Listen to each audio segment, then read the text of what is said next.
पेड़ जब अपने पत्ते झाड़ता है तो वो रोता नहीं है, क्योंकि उसे पता है कि पतझड़ के बिना नए पत्तों का आना नामुमकिन है।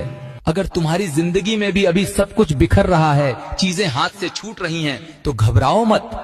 कुदरत तुम्हें नए सिरे से सजाने की तैयारी कर रही है। बस थोड़ा सब्र रखो, तुम्हारा वसंत भी आएगा।